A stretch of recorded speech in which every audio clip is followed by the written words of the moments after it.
My windshield wipers slammed back and forth so hard they almost sounded angry, fighting to clear the sheets of freezing Virginia rain while I steered my old sedan through the winding road toward the Montgomery estate.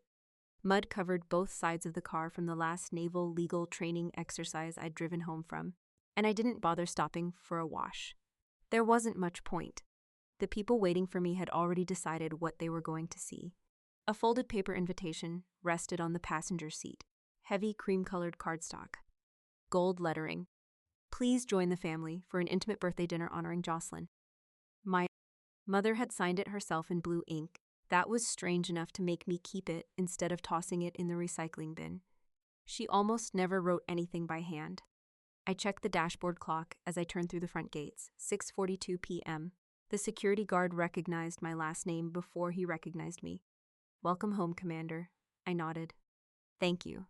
The mansion looked exactly the same as it had the day I left for officer candidate school years ago. Fresh stonework, perfect hedges, every window glowing with warm light. Everything looked expensive. Everything looked untouched by real life. I parked beside a row of imported SUVs and stepped out into the cold rain. My civilian coat had wrinkles from being stuffed behind my driver's seat for 2 weeks. My navy garment bag stayed in the trunk. Tonight wasn't supposed to require a uniform. I grabbed the invitation, locked the car, and walked toward the front entrance. The butler opened the door before I could knock. Good evening, Miss Montgomery. It's Lieutenant Commander now. He smiled politely. Of course. Inside, polished hardwood floors reflected the crystal chandeliers overhead. The house smelled overwhelmingly of imported white lilies. Someone had ordered hundreds of them. Crystal glasses clinked somewhere deeper inside the mansion, followed by soft laughter and live string music. Birthday dinner? This looked more like a fundraiser. Or a wedding. I hadn't taken 3 more steps before my mother appeared. Victoria Montgomery wore an ivory designer gown that probably cost more than my monthly mortgage payment. Diamonds sparkled around her neck. She looked at my face for less than a second before her eyes settled on my coat. Jocelyn. Happy to see you too, Mom. She ignored that. Did you really drive that car here? I blinked. My car? The muddy one parked in front. I've been working. I can see that. She lowered her voice. Move it around the side immediately. Genevieve's guests will be arriving any minute, and I don't want that thing being the first vehicle they notice. Not hello. Not happy birthday. Just move your car. I was invited. You were. That doesn't mean your vehicle has to greet everyone. I almost laughed. Almost. Instead, I handed her the invitation. You mailed this. She glanced at it like she'd forgotten it existed. Yes, well, plans evolved. That answer sat in my head longer than it should have. Plans evolved. Before I could ask what that meant, 2 catering staff hurried past carrying silver trays covered with champagne flutes. One whispered to the other. The engagement photographer just arrived. Engagement? I looked back toward my mother. She had already turned away. Please hurry with your car. Outside again, I climbed back into my sedan and slowly drove it behind the detached garage where it disappeared from view, hidden. Apparently, even my transportation embarrassed the Montgomery family. I shut off the engine but didn't move for a few seconds. Inside the glove compartment sat another envelope. Not from my parents, from my grandfather. General Alistair Montgomery had mailed it years before his death with one handwritten instruction across the front. Open only if your family ever asks you to choose between your integrity and your last name. I'd never opened it, not once. I ran my thumb across the sealed edge before placing it back inside the compartment. Not tonight, at least. I didn't think so. By the time I returned to the front entrance, luxury cars lined both sides of the circular driveway. Men in tailored tuxedos. Women wearing dresses that belonged on magazine covers. Everyone seemed to know exactly where they were going. Except me. One older couple smiled politely. I assume you're with the Navy? Yes. Oh. Genevieve is inside. She's absolutely radiant tonight. There it was again. Genevieve. Not birthday. Not family dinner. Genevieve. I followed the crowd toward the ballroom. A florist adjusted another arrangement of white lilies. Someone rolled in a 5-tier cake covered in fresh orchids. The gold lettering across the front hadn't been covered yet. I froze. Congratulations, Genevieve and Nathan. The decorator noticed me, staring, and quickly turned the cake away. Oops. Oops. My birthday dinner apparently required a wedding cake. A young violinist tested a few notes while servers carried trays of lobster bites and roasted tenderloin through the hallway. Nobody offered me anything. Nobody even looked surprised that I was standing there. Then I noticed framed engagement photographs displayed along the grand staircase. Dozens of them, printed, mounted, professionally lit. This had been planned for weeks, maybe months. The invitation in my pocket suddenly felt much heavier. I kept walking until I reached the main entrance to the ballroom. The massive double doors stood wide open. Gold banners hung from the ceiling. Hundreds of candles flickered across polished tables. A giant floral display framed a raised stage, where my younger sister laughed beside a man wearing an expensive custom tuxedo, while photographers shouted instructions. My father lifted a champagne glass. Ladies and gentlemen, thank you all for joining us to celebrate the future of the Montgomery family. Applause erupted. I stayed exactly where I was. Nobody called my name. Nobody wished me a happy birthday. Nobody seemed to notice I was even standing there. In that quiet little space between the front doors and the celebration, I finally understood why my mother had wanted my car hidden. I hadn't been invited home to celebrate turning 32.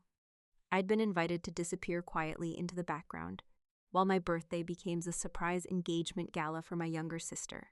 And as I stood there holding the invitation that still claimed this night belonged to me, I couldn't shake the feeling that the unopened letter waiting inside my glove compartment was about to become the most important thing my grandfather had ever left me. This open-loop mystery follows the retention guidance of placing a compelling unresolved secret in part 1. I slipped my invitation back into my coat pocket and walked into the ballroom without saying a word. A hostess holding a seating chart smiled at me. Your name? Jocelyn Montgomery. She ran her finger down the list before stopping near the bottom. Oh, that single word told me everything. She picked up one place card and pointed toward the far end of the dining room. You're right over there. Not beside my parents, not near the bride-to-be, not even with the rest of the Montgomery relatives. My chair waited at the very end of a long mahogany table beside the veranda doors.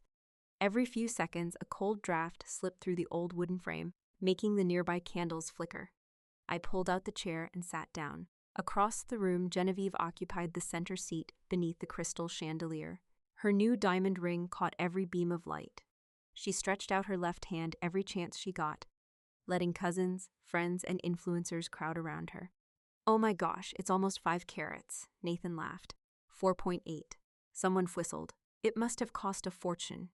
Genevieve smiled without an ounce of embarrassment. A girl only gets engaged once. I quietly poured myself a glass of water. Nobody at my end of the table seemed interested in conversation. Most of the guests probably assumed I was another military acquaintance invited out of courtesy. In fairness, my family had spent years making me feel exactly like that. One of my older cousins finally noticed me. Jack. I looked up. Hey, Ethan. I didn't know you'd be here. I had the same thought.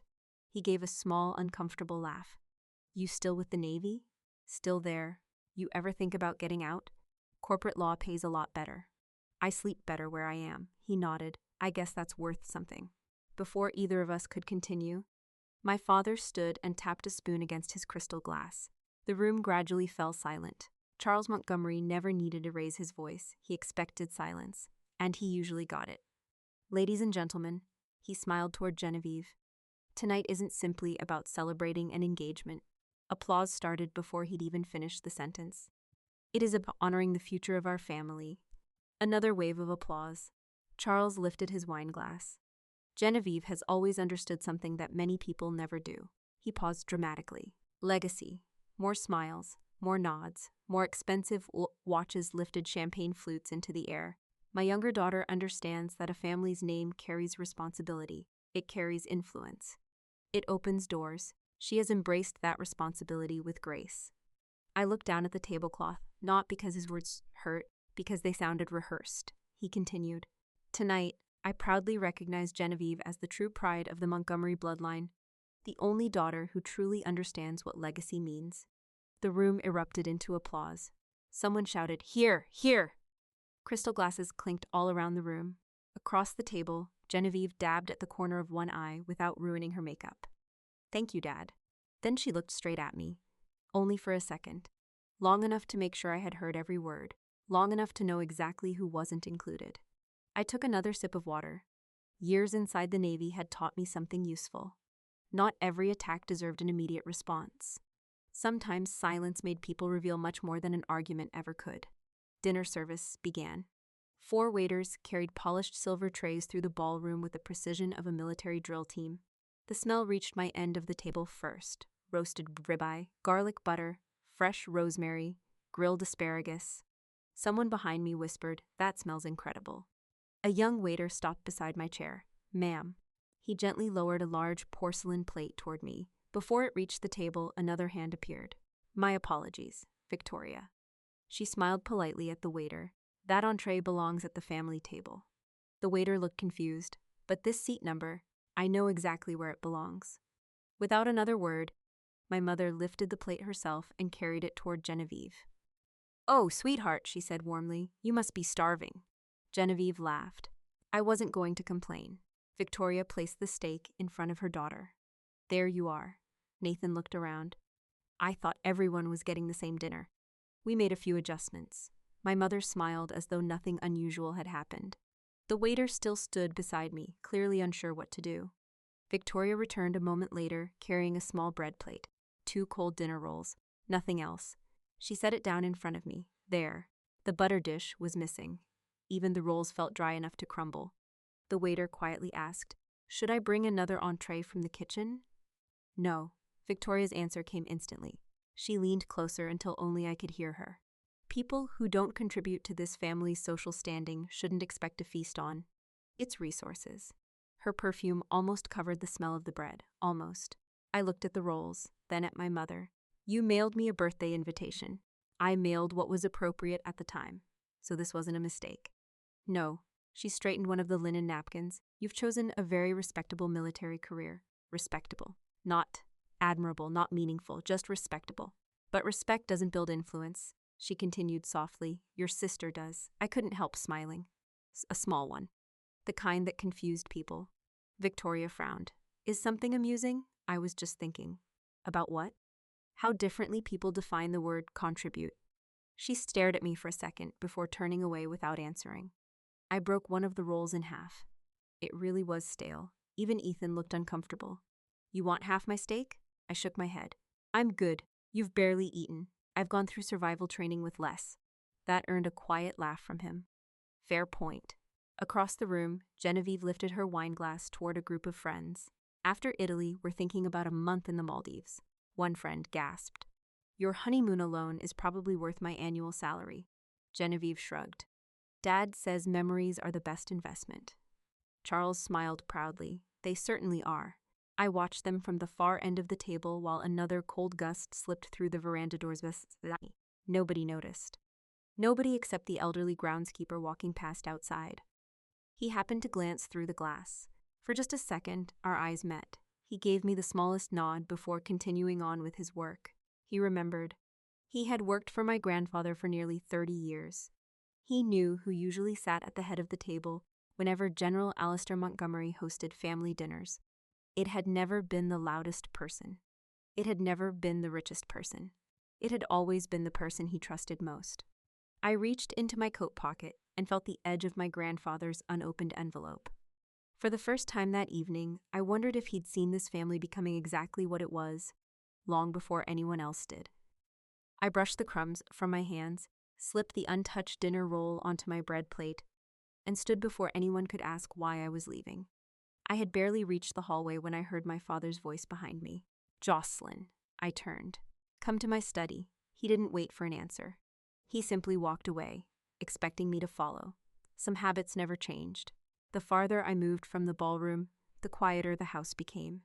The string quartet faded behind thick walls until all I could hear was the muffled laughter from the party and the steady ticking of my grandfather's antique grandfather clock in the hallway.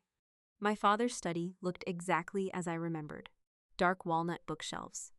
Leather-bound law books that had probably never been opened. A polished mahogany desk positioned like a judge's bench. Behind it hung an oversized portrait of General Alistair Montgomery in full dress uniform. The irony wasn't lost on me. The one man in this family who had actually earned respect was silently watching everything from the wall. Charles stood beside the desk with both hands behind his back. Genevieve leaned against the fireplace, casually adjusting the sleeve of her silk designer gown while admiring her engagement ring. The fourth person in the room stood as I entered. Gray suit, silver briefcase, perfect posture. I recognized him immediately. Mr. Preston Hale. He offered a professional smile. Lieutenant Commander. He had been my grandfather's corporate attorney during the final years of his life. After the funeral, he'd quietly remained my father's legal advisor. Charles closed the study door himself. I won't waste your time. I'd appreciate that. He gestured toward the chair across the desk. Sit. I remained standing. I'm fine. His jaw tightened for a second before he reached into a leather folder and slid several documents across the polished surface. They're straightforward. I looked down. The heading caught my attention immediately. Revocable Success or Trustee Amendment. Beneath it sat the familiar name, Montgomery Military Legacy Trust. Every trace of humor disappeared from my face. I slowly picked up the document. My grandfather had established the trust decades earlier to preserve military investments, defense bonds, scholarship funding for service members' families, and several historic properties connected to Montgomery veterans.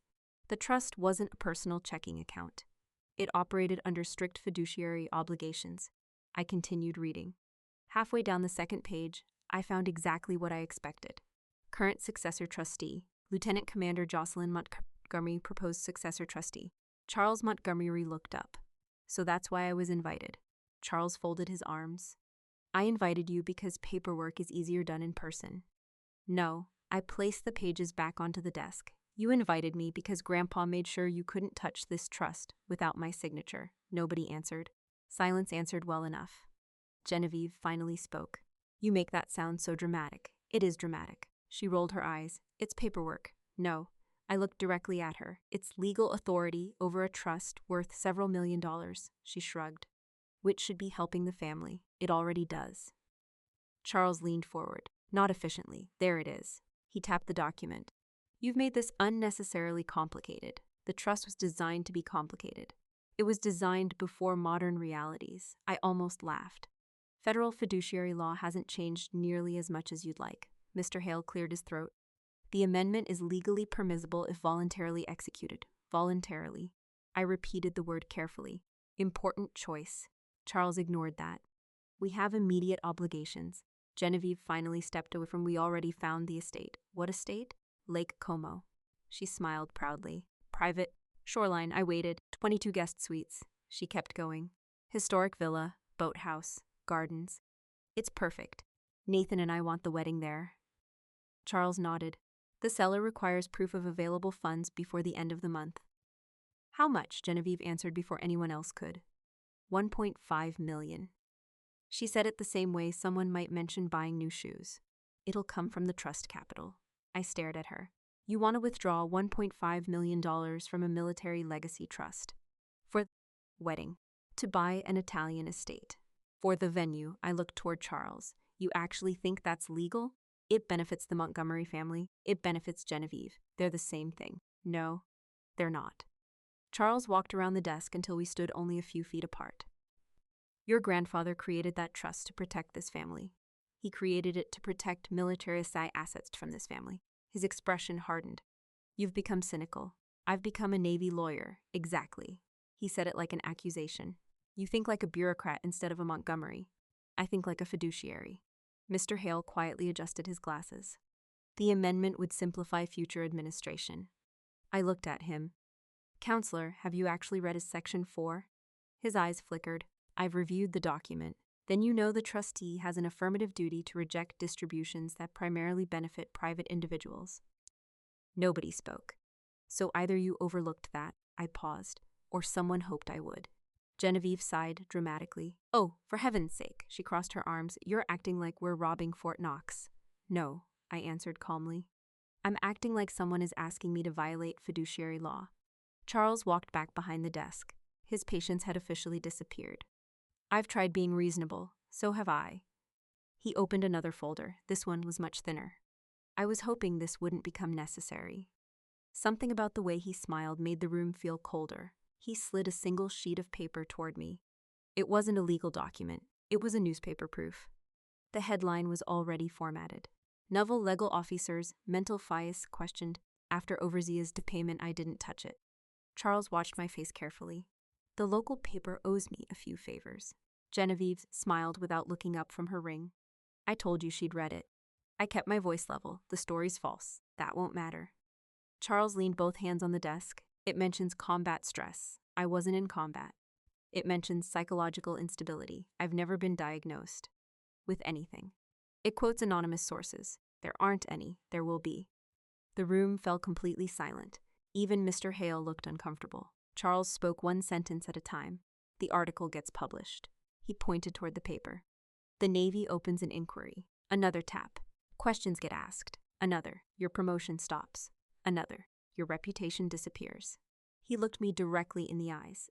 Sign the amendment tonight, and this draft never leaves the room. For several seconds, nobody moved. Nobody breathed loudly enough to hear. Behind my father, General Alistair Montgomery's portrait seemed almost impossible to ignore. The man who taught me that honor wasn't something you wore on your uniform. It was something you protected when nobody else wanted you to. I lowered my eyes to the amendment, then to the newspaper, then back to my father's face, and I realized this meeting had never been about family. It had been a carefully planned attempt to force a Navy officer into surrendering a legal duty under the threat of manufactured lies. I let the silence sit in the room while I read the amendment one more time. Years in the Navy had taught me that the loudest person usually wasn't the one in control.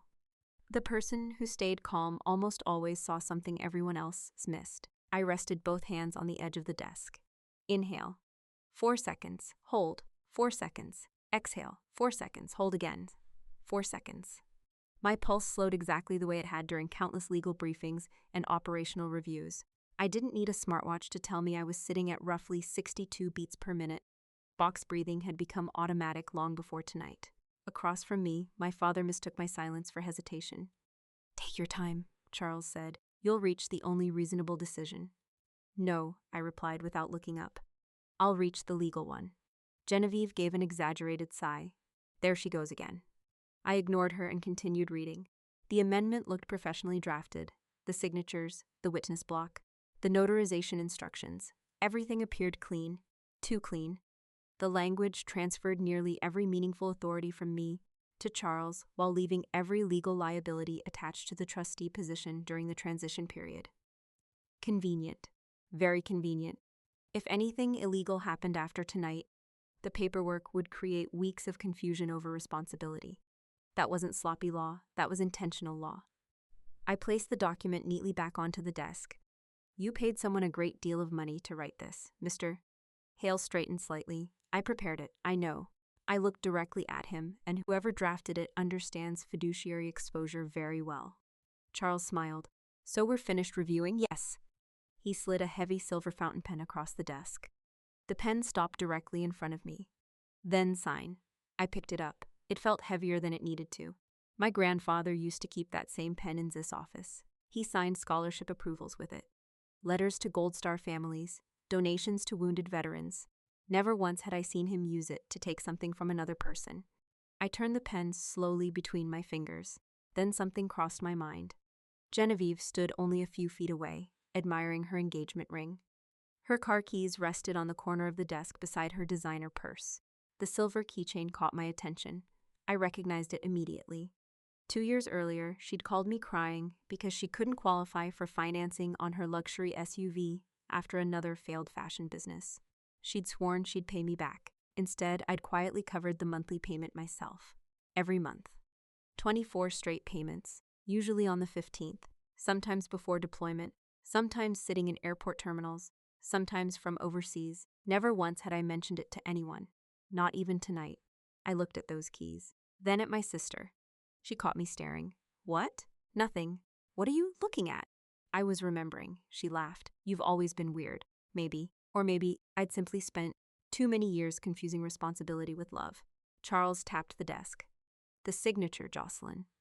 I looked down one last time. Then I carefully placed the silver fountain pen back onto the leather writing pad. Unsigned. Perfectly straight. Exactly where it belonged. The room became completely still. Charles didn't move. Genevieve stopped smiling. Even Mr. Hale slowly removed his glasses. "I won't sign." Charles blinked once. "I'm sorry?" I said no. Seemed to understand the consequences. "I understand them perfectly. The newspaper. I heard you. The investigation." Heard that too. You folded my hands calmly. If my career can be destroyed by a false article, then it wasn't worth much to begin with. Charles's face darkened. Don't test me. I'm not. I stood. I'm refusing to violate my fiduciary duty. Before anyone could answer, the study door opened. My mother walked in without knocking. Victoria looked from Charles to the unsigned paperwork and immediately understood what had happened. Her expression didn't show disappointment, only irritation. I knew this would happen. She closed the door behind her. She always has to make everything difficult. Charles remained silent. Victoria approached until she stood directly across from me. She studied my face the way someone inspects damaged furniture. You know what your problem is? I've heard several theories. You've spent so many years pretending to be honorable that you've forgotten where you came from. I know exactly where I came from. No, she shook her head. You've convinced yourself you're somehow better than your own family. I never said that. You don't have to. Her voice became colder with every sentence.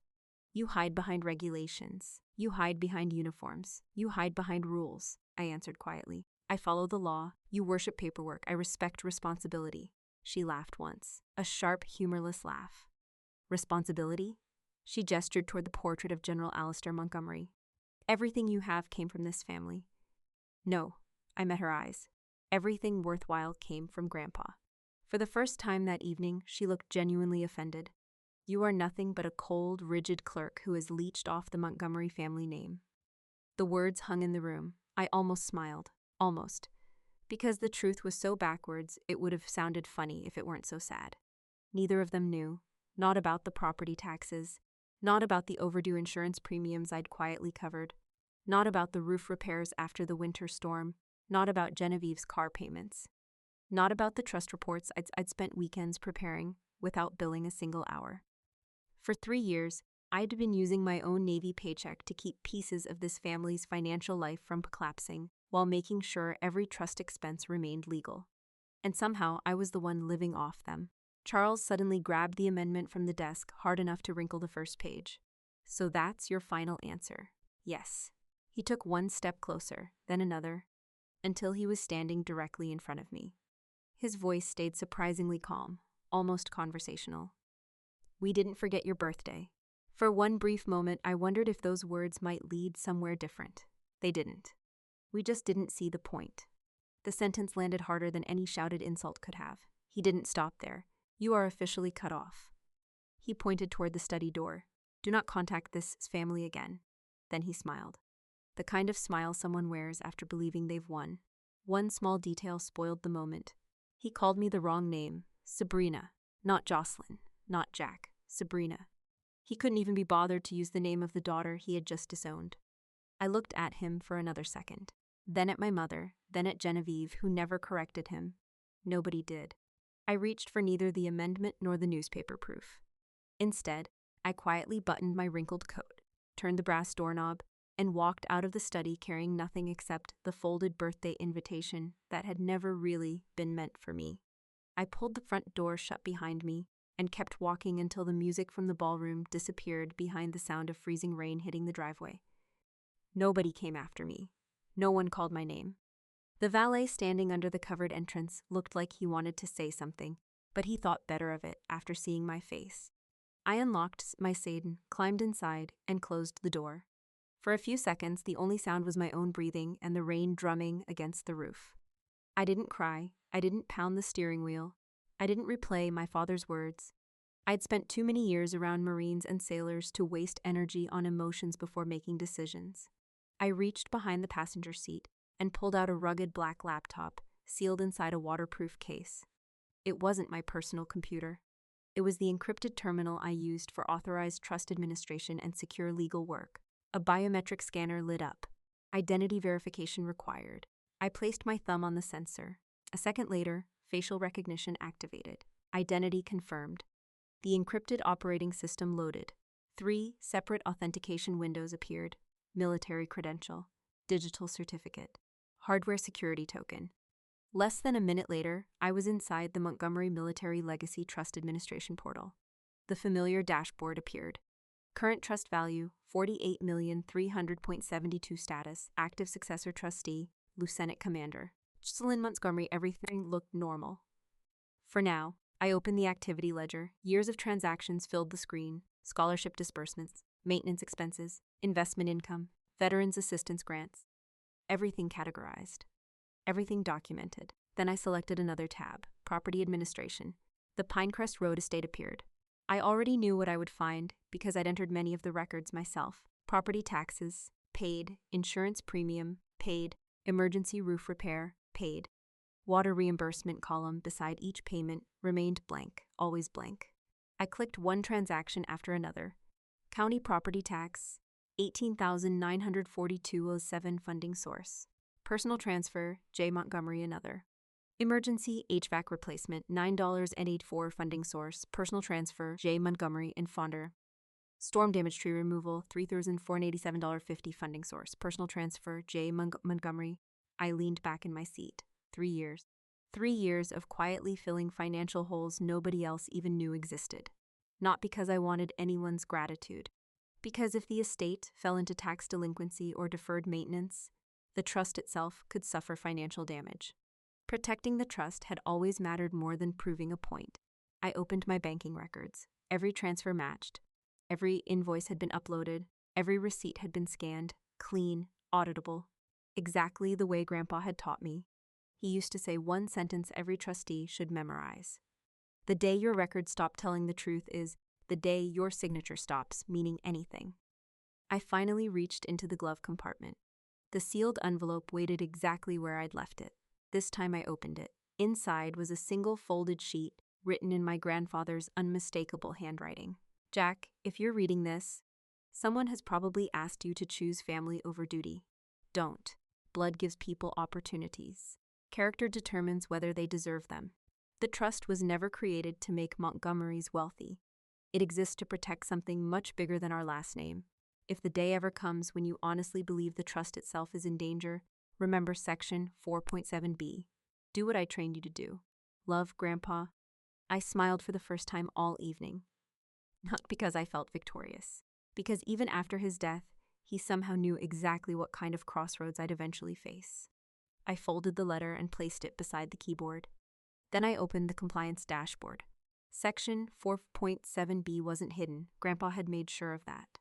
Emergency Fiduciary Protection Authority successor trustee may initiate an immediate administrative freeze upon reasonable suspicion of attempted non-compliant expenditure, fraud, coercion, breach of fiduciary duty, or unlawful interference with trust governance pending independent review.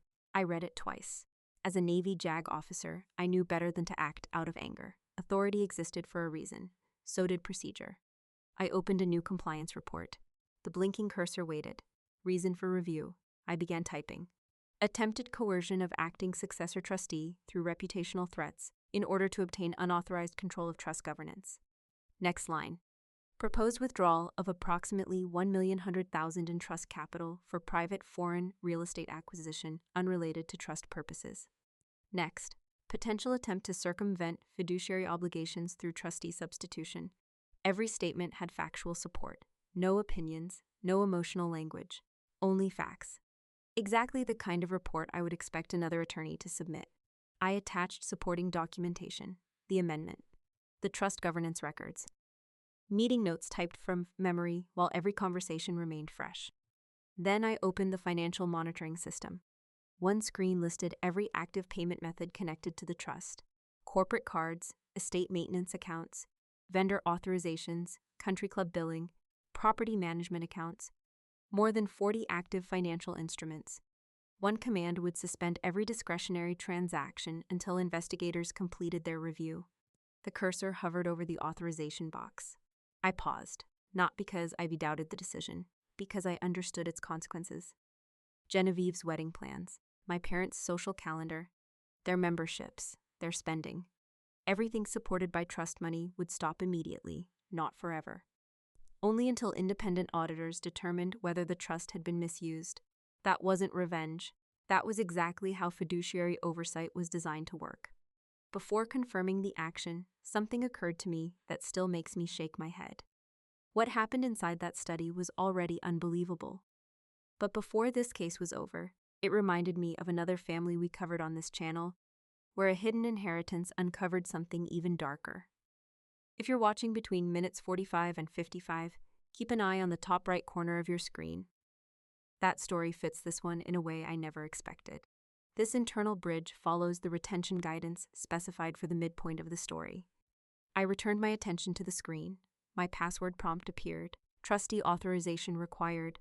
I entered my credentials. The final confirmation window opened. Activate fiduciary IRS. I clicked yes. Another field appeared. Compliance action. I selected active audit and fiduciary freeze reference. Section 4.7b electronic signature. Timestamp. Authentication complete. I pressed submit. Within 3 seconds, status notifications began appearing one after another.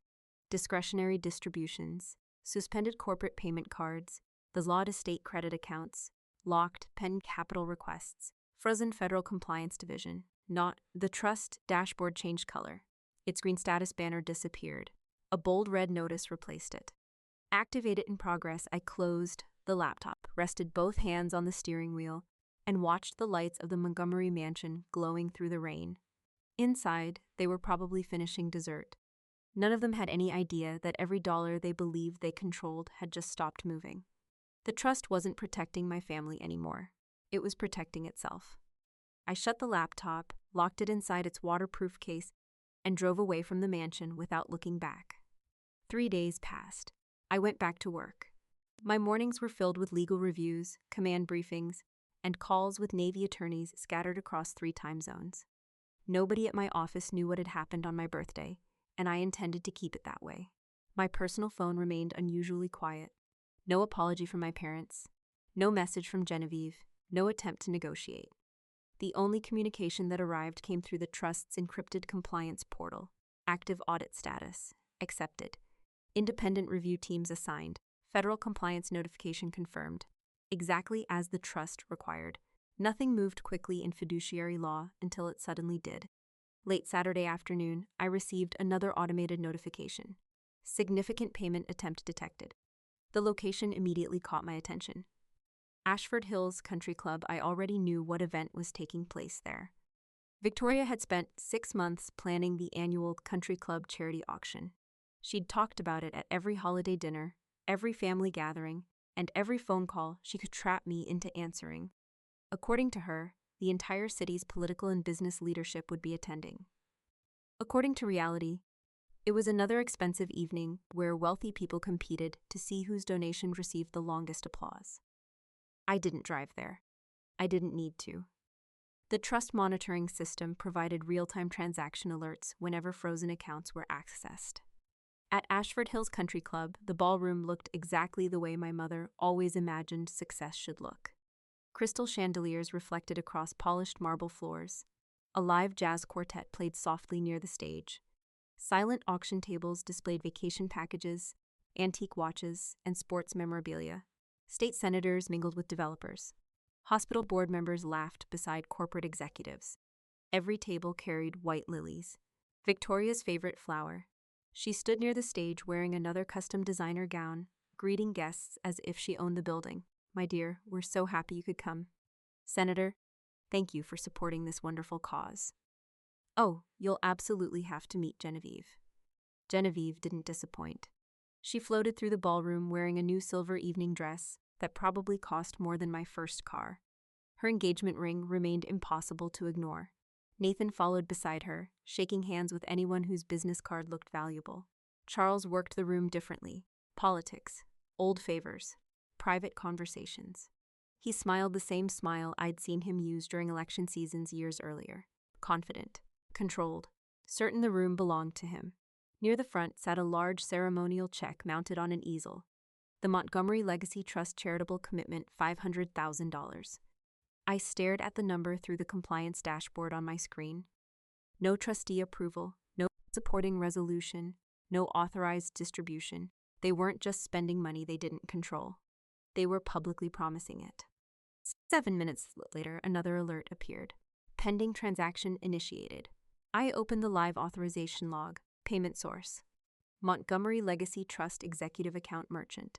Ashford Hills Country Club Foundation amount, $500,000 status. Awaiting authorization. The system didn't wait long. Authorization denied. Meanwhile, inside the ballroom, Victoria stepped onto the stage to enthusiastic applause. She accepted the microphone with practiced elegance. Friends, the room quieted. For generations, the Montgomery family has believed that privilege carries responsibility. I almost laughed. She continued, "Tonight marks not only another successful charity auction, but the beginning of an extraordinary new chapter." She smiled toward Genevieve and Nathan, the union of two remarkable families. Applause filled the ballroom again. Charles lifted his champagne glass proudly. Victoria continued speaking. "In honor of this wonderful occasion, the Montgomery Legacy Trust is proud to contribute $500,000 to support veterans' educational initiatives." That part almost sounded respectable. If only she'd had legal authority to say it. The audience stood. People clapped. Several guests even began recording with their phones. The event coordinator walked onto the stage carrying a wireless payment terminal. "Mrs. Montgomery." She smiled. "Whenever you're ready." Victoria accepted the device with complete confidence. She removed a sleek black card from her designer clutch. One smooth motion. Tap. The terminal processed. 1 second. 2, 3. Then the screen flashed bright red. "Account frozen, regular lock." The coordinator frowned. "I'm sorry." Victoria blinked. There must be a mistake. She tapped again. Same result. A louder warning tone sounded. Several guests in the front row exchanged confused looks. Charles quietly stepped toward the stage. "Try again." The coordinator hesitated. "I already have." Victoria forced a laugh into the microphone. "Technology." A few polite chuckles answered. She inserted the card instead. Processing. Another pause. Then another bright red screen. "Tatamanadigling account frozen." Regulatory lock this time. The warning tone echoed through the ballroom speakers. The applause disappeared. The jazz quartet stopped playing. Nobody said a word. The event coordinator lowered her voice. "Mrs. Montgomery, this account appears to be restricted." "That's impossible." "It's regulatory lock." Charles reached for the terminal. "Let me see." He stared at the display. The color drained from his face almost instantly. Victoria whispered through clenched teeth, "Use another account." "I am." He pulled out a second corporate card. Declined. A third. Declined. Same warning, same red screen. Guests were no longer pretending not to notice. Whispers spread from table to table. "What's happening? I thought they funded this event. Did the bank shut them down?" Genevieve hurried toward the stage. "Dad?" Charles ignored her. He was already dialing someone on his phone, straight to voicemail. Then another number. No answer. The ballroom doors opened quietly. Ashford Hill's general manager, Richard Holloway, walked in carrying a slim black folder. He wasn't smiling. He approached the stage without rushing and waited politely until Victoria noticed him. "Mrs. Montgomery." She looked relieved. "Richard, thank goodness." "I'm afraid I need a private word." "It can wait." "I'm sorry." His voice stayed calm. "It really can't." He leaned close enough that only those nearest the stage could hear. Unfortunately for Victoria, the microphone hanging around her neck remained live. "Your Premier Heritage membership has been suspended." She stared at him. "What?" "We've received consecutive payment declines over the past 72 hours. Charles turned sharply. "That isn't possible." Richard opened the folder. "Our accounting office attempted to process your quarterly membership dues, wine locker fees, and event deposits." He paused professionally. Every transaction was declined. Victoria's expression froze. "I'm sure it's just a banking error." Richard nodded politely. I sincerely hope so." Then came the sentence that shattered what little dignity remained. "Until the outstanding balance is resolved, club policy requires us to suspend all membership privileges effective immediately." The ballroom became so quiet that someone dropping a champagne flute near the back sounded like a gunshot. For the first time in my life, the Montgomery family wasn't the center of attention because of their influence. They were the center of attention because everyone in that room had just watched their perfect image begin to crack. The last whisper died almost as quickly as it had begun, and every head in the ballroom turned toward the entrance. The double doors opened, not dramatically, not violently. They simply swung inward with the quiet confidence of people who never needed permission to enter a room. Colonel Silas Kincaid walked through first. He wore the dress uniform of a United States Marine Corps colonel, with every ribbon perfectly aligned and every movement deliberate. 2 armed military police officers followed several steps behind him. Beside them were 3 federal compliance investigators carrying black document cases instead of briefcases. Nobody raised their voice. Nobody flashed a badge. They didn't have to. Authority has its own language. The jazz quartet stopped playing altogether. Even the waitstaff stood still. From my office nearly 40 miles away, I watched the Trust Compliance Portal update in real time. Federal Compliance Team, on-site initial contact, confirmed I closed the legal brief I'd been reviewing and focused entirely on the encrypted activity log. The next chapter had officially begun. Inside the ballroom, Charles Montgomery recovered faster than anyone expected. He stepped forward with the practiced smile of a man who had spent years shaking hands with governors and judges. Colonel Silas Kincaid stopped 3 feet away. Mr. Montgomery, I wasn't informed we were expecting federal visitors. You weren't. Charles forced a polite laugh. There must be some misunderstanding. There is not. Victoria quickly joined her husband, still trying to maintain the appearance of control. I'm Victoria Montgomery. I know. I'm chairwoman of tonight's event. I know. We're in the middle of a charitable fundraiser. I know. Every answer came in the same calm tone, no emotion, no hesitation. Genevieve whispered to Nathan, "Who is that?" Nathan answered under his breath, "No idea." One of the older veterans attending the fundraiser quietly leaned toward his wife. "That's Marine Corps." She looked confused. "How can you tell?" "He walks like he already knows the outcome." Charles extended his hand. "I'm sure we can discuss whatever this is privately." Colonel Kincaid didn't shake it. Instead, he nodded toward one of the investigators. The investigator removed a sealed federal envelope and handed it to Charles. Charles opened it immediately. His eyes moved across the first page, then the second. His confident expression disappeared. "This is absurd." Colonel Kincaid remained silent. Charles looked up. "You obtained a federal warrant?" "We did. Based on what? The contents are outlined in the attached findings. You've made a mistake. If that proves true, the investigation will reflect it." Victoria stepped closer. "This family has served this community for generations. So has the trust." Charles folded the warrant shut. "You have no authority to embarrass us in front of our guests." Colonel Kincaid finally answered with more than a few words. "Our authority comes from federal law, not guest lists." Several people near the stage quietly backed away. Nobody wanted to stand too close anymore. Charles lowered his voice. "I've served on state advisory boards. I'm aware. I know people in Richmond. I'm aware. I've worked with senators. I'm aware." Charles's smile vanished completely. "I have political protections." Colonel Kincaid looked directly into his eyes. "Political relationships do not suspend federal fiduciary enforcement." The sentence landed with the weight of a judge's ruling. Nathan slowly loosened his tie. Genevieve's hands started trembling around her champagne glass. Victoria still refused to believe what was happening. There must be some banking issue. No. One investigator opened a document case and removed several folders. "This is not a banking issue." Another folder. "This is a compliance investigation." Another. "Involving the Montgomery Military Legacy Trust." The words spread through the ballroom faster than any announcement could have. The trust? I thought that was General Montgomery's foundation. Trust? Federal investigation? Conversations erupted in every direction. Charles raised both hands. "Everyone, please remain calm." Nobody listened. One local developer quietly slipped his business card back into his pocket. A city council member stepped away from Charles without saying a word. People suddenly remembered they had drinks to refill on the opposite side of the ballroom. Distance became very popular. Colonel Kincaid turned toward the event coordinator. "May I borrow the microphone?" The stunned coordinator handed it over immediately. The ballroom fell silent again. No music, no laughter. Only hundreds of people waiting. Kincaid spoke clearly enough for every guest to hear. "My name is Colonel Silas Kincaid, Director of Compliance Oversight for the Montgomery Military Legacy Trust." No one interrupted.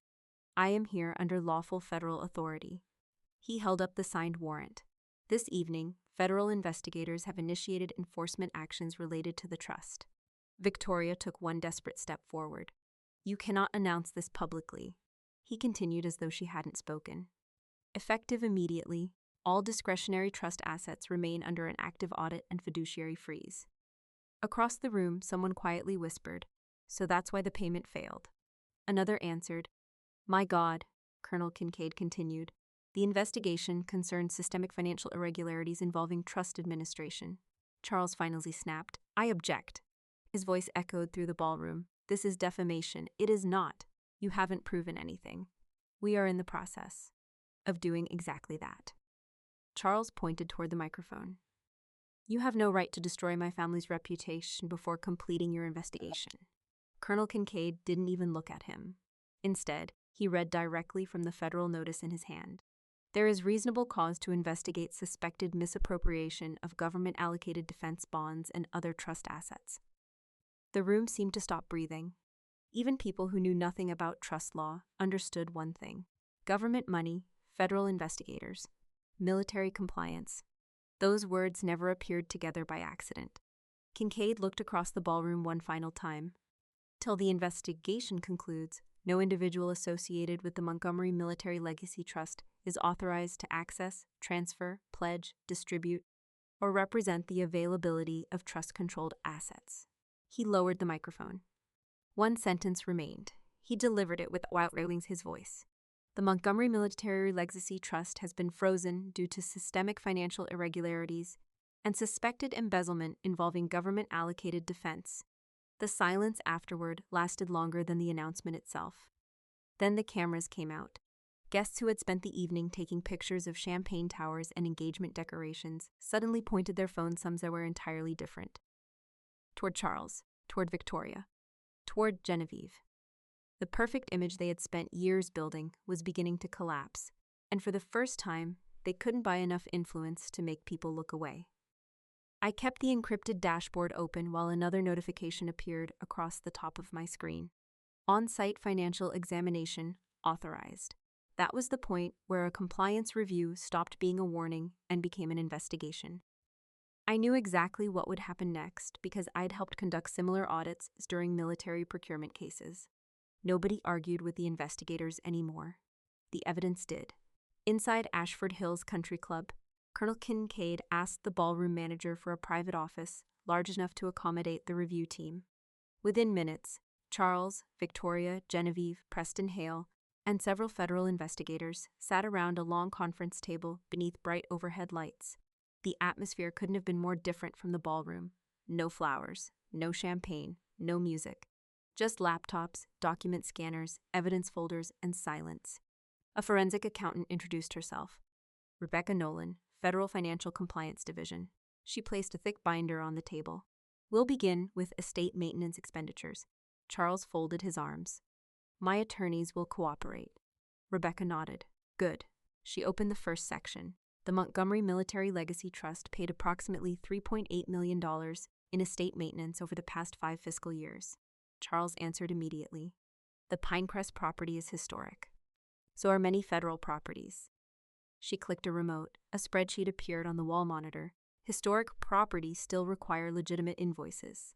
She highlighted one vendor. Blue Ridge Heritage Restoration, LLC. Rebecca looked toward Charles. Please describe this contractor. They handled structural preservation. For how long? Several years. She typed a few commands.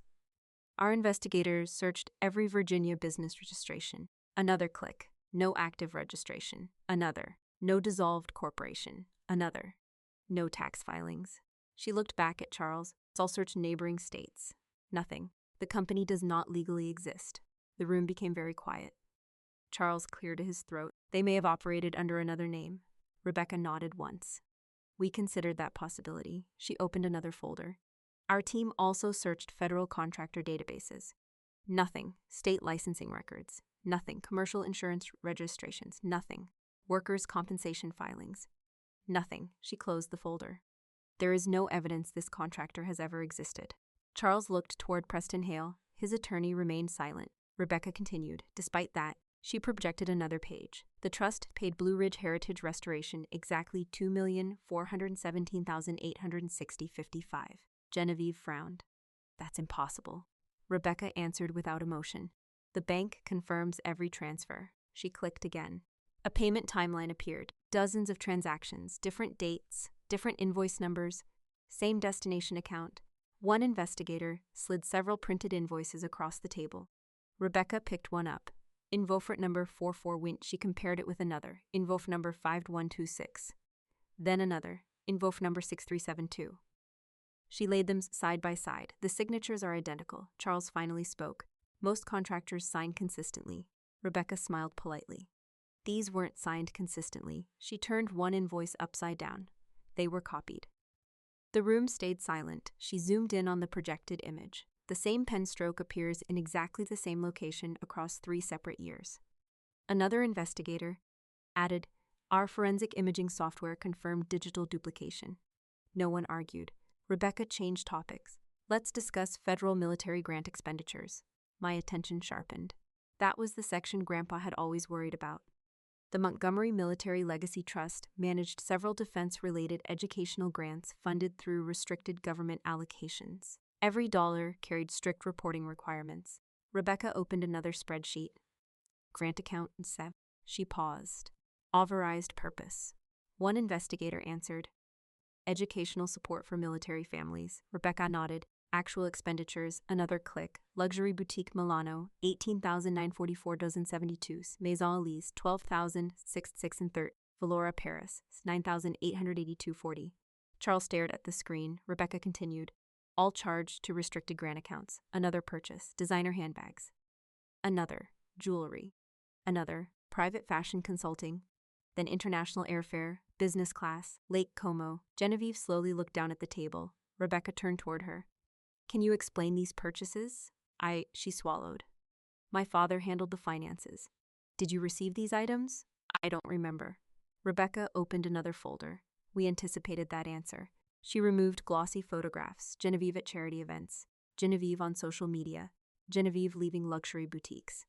Every photograph carried a timestamp, every handbag matched an invoice, every designer outfit matched a purchase from the trust. One investigator quietly placed a tablet in front of Genevieve. Her own social media posts. "This dress?" Rebecca asked. $7,431.80. Swipe. "This handbag?" $5,918 and swipe again. "These shoes?" $2,204.67. Genevieve covered her mouth. Nathan leaned farther away in his chair without saying a word. Nobody wanted to be associated with the documents piling up on the table. Rebecca wasn't finished. She opened the final binder. "This section concerns banking activity." The words immediately changed the room. Charles straightened. Victoria finally spoke. "There must be some misunderstanding." Rebecca calmly replied, "I sincerely wish there were." She projected another chart. 3 different bank accounts, different account holders, money flowing through each one, then returning, then leaving again, one investigator explained. The transfers were structured to disguise the original source. Rebecca nodded. "We traced every transaction." She highlighted several signatures. "Mrs. Montgomery." Victoria looked up. "These authorization forms contain your signature." "They're mine." Rebecca placed another document beside them. "This signature belongs to Lieutenant Commander Jocelyn Montgomery." Victoria looked confused. "So?" Rebecca looked directly at her. "Lieutenant Commander Montgomery did not sign these." Silence. The signature was copied. Another page appeared, then another, then another. Every one of them carried Jocelyn's forged signature authorizing financial activity she had never approved. Charles finally raised his voice. "This is outrageous." "No," Rebecca answered calmly. "This is documented." She handed a thick report to Colonel Kincaid. "Our forensic examination confirms repeated unauthorized use of Lieutenant Commander Montgomery's identity credentials in banking and trust documentation." She paused only long, enough for everyone to absorb the sentence. Combined with fabricated vendors, falsified invoices, and diverted restricted funds, the evidence supports its findings consistent with systemic bank fraud, identity theft, and ongoing financial deception. No one in the room spoke, not Charles, not Victoria, not Genevieve, not even Preston Hale. Because stacked neatly across that conference table was something far more persuasive than opinions. Years of bank records, tax filings, digital timestamps, transfer confirmations, forensic signature analysis. Every page pointed in exactly the same direction. For the first time since my grandfather died, the Montgomery family wasn't fighting rumors. They were staring at proof they couldn't explain away. I closed the audit report and buttoned my Navy service dress jacket before walking into the Federal Compliance Office. Colonel Silas Kincaid looked up from the conference table. "They've finished." I read the findings. He nodded once. "The seizure order has been approved." I assumed it would be. He handed me a copy anyway. Unlike my parents, I actually read legal documents before discussing them. The first page carried the federal authorization. The second listed every trust-controlled asset. The Pinecrest Road estate appeared halfway down the page. Ownership: Montgomery Military Legacy Trust. Not Charles Montgomery, not Victoria Montgomery. The trust. Exactly as my grandfather intended. Colonel Kincaid folded his hands. The sheriff's department is already on the way. I understand. You don't have to attend. I know. He studied me for a moment, but you will, yes. Not because I wanted revenge, because I was still the acting successor trustee. Protecting trust property remained my responsibility until a court ordered otherwise. 40 minutes later, a convoy pulled through the front gates of the Pinecrest Road estate. 2 sheriff's patrol vehicles, 1 federal transport van, an evidence truck, several unmarked government SUVs, the same circular driveway that had welcomed politicians and business leaders only days earlier now filled with law enforcement. The house looked exactly the same, perfect landscaping, fresh flowers, spotless windows. Appearances lasted longer than truth. Sheriff Daniel Mercer approached the front entrance with a folded court order in his hand. I remained several steps behind beside Colonel Kincaid. The front door opened before anyone knocked. Victoria looked annoyed, then confused, then frightened. What is this? Sheriff Mercer handed her the paperwork. Mrs. Montgomery, we're serving a court-authorized possession order. She barely glanced at the first page. There must be some mistake. There is no mistake. Charles appeared behind her. I'll handle this. He reached for the documents. His confidence lasted less than 15 seconds. You can't remove us from our own home, Colonel Kincaid answered calmly. It is not your home. Charles looked up sharply. What? The Pinecrest Road property is wholly owned by the Montgomery Military Legacy Trust. I've lived here for 28 years. Occupancy and ownership are different legal concepts. Charles shook his head. This is ridiculous. No, Kincaid pointed toward the order. During an active fiduciary freeze, trust property must be secured. Victoria looked directly at me for the first time that day. You. I said nothing. You caused this. I initiated an audit. You destroyed your own family. I protected the trust. She laughed bitterly. Listen to yourself. The deputies entered the residence. They weren't aggressive. They were methodical. Each room was photographed. Major assets were documented. Entry logs were created. One deputy politely explained, "You'll be allowed to collect personal clothing, medication, identification, and essential items." Charles interrupted. I own everything in this house. The deputy looked toward Colonel Kincaid. Kincaid simply handed over the property schedule. The deputy read it. I'm sorry, sir. He looked back at Charles. The furniture, artwork, vehicles assigned to the estate, and financial records are all listed as trust property pending judicial review. Charles's shoulders dropped. For the first time in my life, I saw him run out of arguments. Outside, another scene unfolded. Genevieve's white luxury SUV remained parked beside the front entrance exactly where she'd left it after rushing home from the country club. A tow truck slowly backed into position. She hurried outside just in time to see the driver lowering the wheel lift. Hey, the driver stopped. Ma'am, what are you doing? I'm here for vehicle recovery. You can't tow my car. He checked the paperwork. Actually, he adjusted his glasses. It's a leased vehicle, I know. The leasing company issued a repossession authorization this morning. My payments aren't late. The driver remained polite. The finance company says they are. She stared at him. No. They also noted multiple declined automatic withdrawals. Genevieve reached for her phone. I'll fix it. She called the leasing office, straight to customer service. 5 minutes later, she ended the call without saying a word. The automatic payments had all been connected to accounts funded through the frozen trust. No payments, no lease, no luxury SUV. Several influencers who had attended the charity gala happened to be standing near the driveway recording updates about the investigation. Their cameras naturally turned toward the tow truck. Genevieve immediately covered her face. 3 days earlier, she'd happily posed for photos beside that same vehicle. Now it disappeared onto a flatbed in front of thousands of future social media viewers. Nobody laughed. Honestly, it didn't feel funny. It felt sad. Watching someone build an identity entirely around borrowed money always ends the same way. Inside the mansion, deputies carried labeled evidence boxes through the foyer, financial records, computer hard drives, external storage devices, bank statements.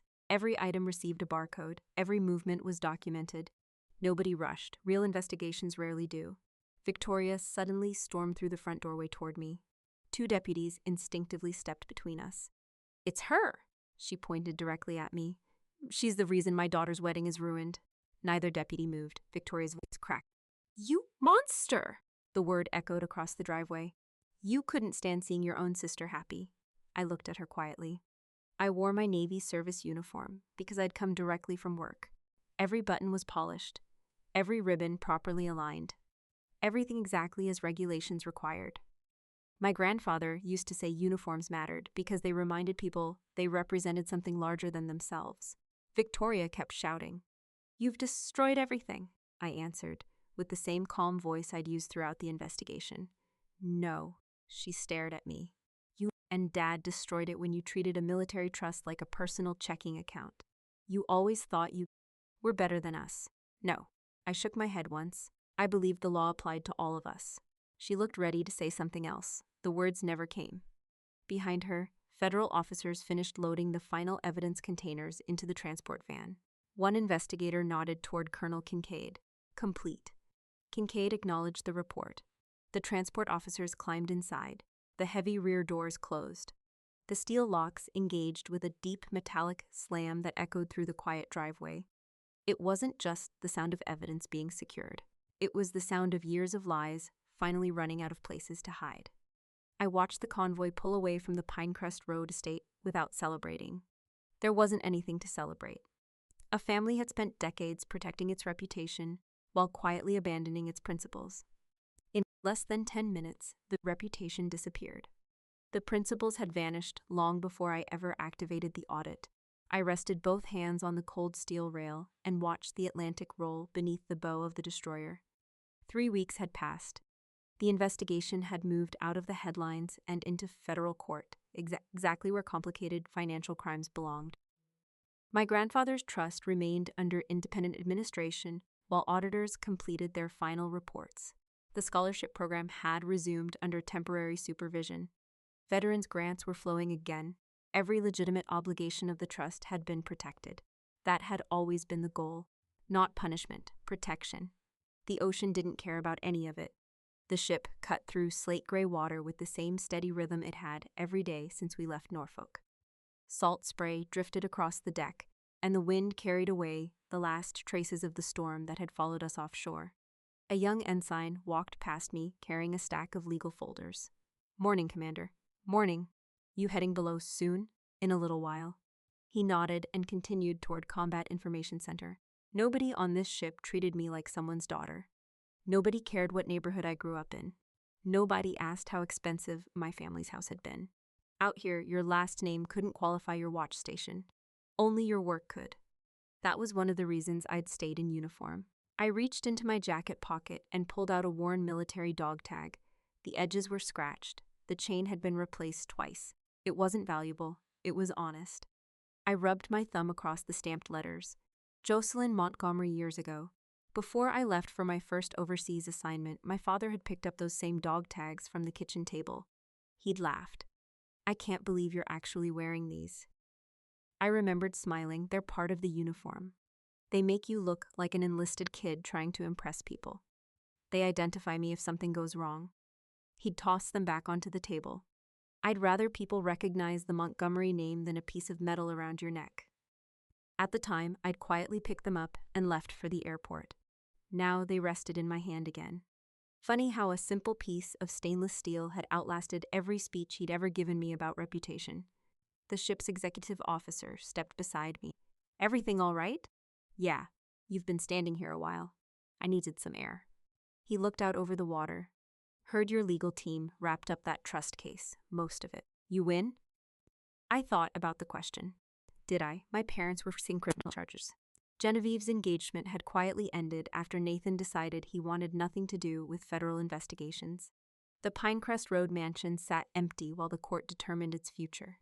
None of that felt like winning. I don't think anybody won. The executive officer nodded slowly. Sometimes that's the most honest answer. He left me alone again. I slipped the dog tag back into my pocket. Another object remained there, a heavy ring of brass keys. The front door, the wine cellar, the side gate. The old workshop my grandfather used when I was a little girl. Federal investigators had returned the keys after securing the estate. As acting trustee, I technically had authority to keep them. Instead, I'd carried them with me for 3 weeks, not because I wanted the house, because I hadn't decided what they meant anymore. I held them in my palm. The metal felt colder than the dog tag.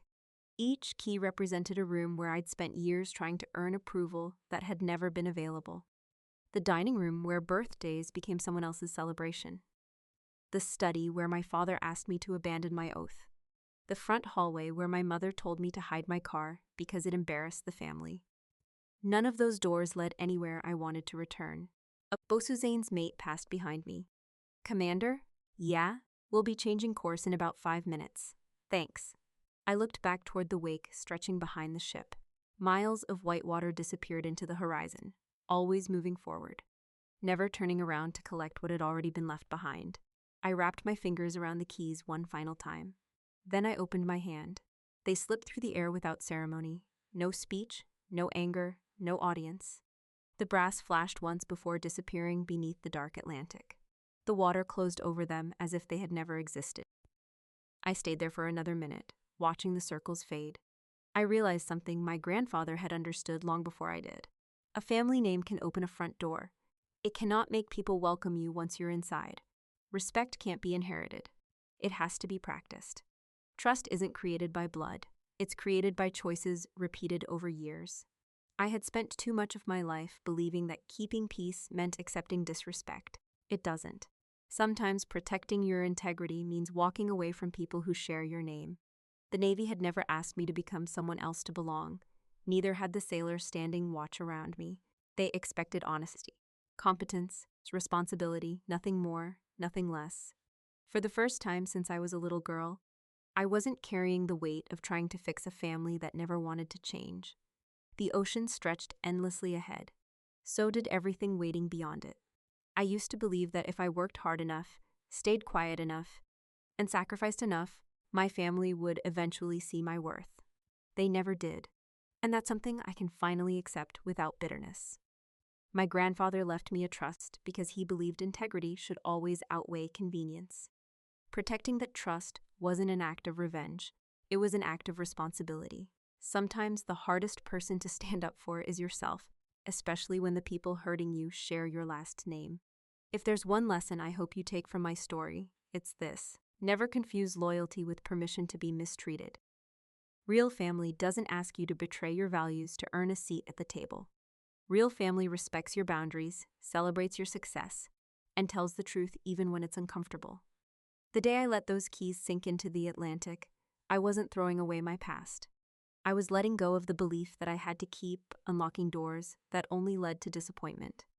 My future didn't begin when my family lost everything. It began the moment I realized my self-respect was worth more than anything they could ever take away. And as the ship carried me toward the horizon, I finally understood that I wasn't leaving my family behind. I was finally sailing toward the life I had already earned. Before you leave, take a look at the story waiting on your screen right now. If you thought my family hid the truth behind money and appearances, the next case goes even further. And the ending caught thousands of viewers completely off guard. It's become one of the most watched stories on this channel for a reason. Click it now, and I'll meet you there.